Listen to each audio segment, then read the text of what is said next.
Marcos, capítulo 2, versículo 19. E Jesus disse-lhes: Podem os filhos das bodas jejuar enquanto está com eles o esposo? Enquanto tem consigo o esposo, não pode jejuar. Jesus ele responde aqui a questão do jejum, que os fariseus, os judeus, muitos sacerdotes achavam que tinha que fazer por obrigação. Mas o mestre nunca proibiu a prática de jejuar. Mas este momento aqui que ele está com os seus discípulos é um momento de alegria, é um momento de festa, é um momento de gozo. Jesus ele chamou esses homens para proclamar as boas novas. Então a igreja é conhecida sendo a noiva de Cristo. E ela está em formação aqui com seus discípulos. E com a partida do Senhor Jesus Cristo, os discípulos teriam que tomar conta da igreja, que é conhecido como a noiva também. Até mesmo João Batista, ele diz, no Evangelho de João, capítulo 3, versículo 29, aquele que tem o esposo e a esposa, mas o amigo do esposo, que ele assiste e o ouve, alegra-se muito com a voz do esposo. Aqui João Batista está fazendo a referência a ele, que ele está vendo a profecia se cumprindo. O momento aqui é de alegria.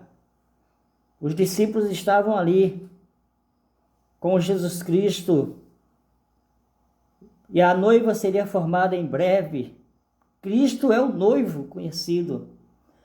Mas pense bem, no casamento tem os preparativos, tem a festa, tem a cerimônia, tem a amizade, tem tudo. E alguns casamentos, no Oriente, desses países, depois do casamento, passa alguns dias e é uma tradição de os amigos irem na casa do noivo buscar o noivo, depois de casado, para levar para a casa da noiva. Tradição. Muitas outras coisas. Só que depois da festa, depois da comilança, da abundância, os noivos, eles se preparam para ir embora, para cuidar da sua vida. Os parentes também, os amigos vão cuidar da sua vida, do seu viver. Os noivos vão para o lua de mel. E daí com o tempo bate a saudade dos pais. É chamado o ninho vazio. Ele sabe que seus filhos estão bem, estão casados, estão realizados, mas fica aquela saudade. Aí Jesus diz aí em Lucas 2, 20, mas dias virão em que lhes será tirado o esposo, então jejuarão. Os discípulos estavam tão felizes, tão eufóricos, tão assim, ligados, que Jesus estava explicando para eles, o que haveria de acontecer. Mas eles estavam felizes demais. Em Lucas capítulo 18, 33 e 34. E havendo açoitado, o matarão. E ao terceiro dia ressuscitará. E eles nada disso entendiam. E estas palavras ali eram encobertas, não percebendo o que se lhe dizia. Jesus foi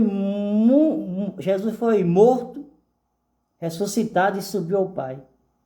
Os discípulos estavam ali sem o mestre fisicamente, mas através do Espírito Santo ele subiu ao Pai.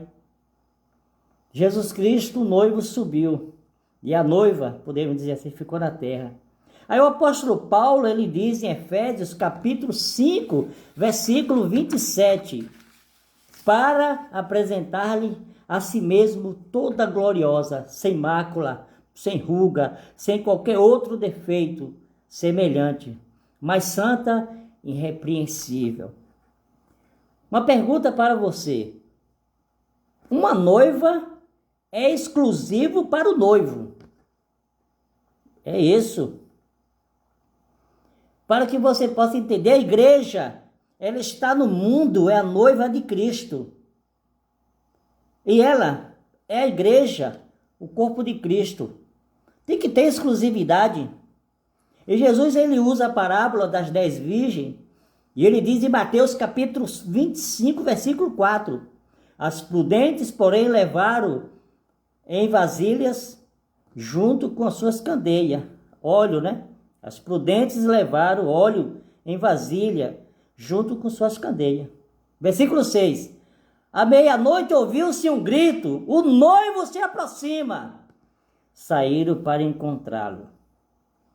A igreja aqui na terra simboliza a noiva de Cristo e é formada por pessoas que confessaram, que declaram que se arrependeram.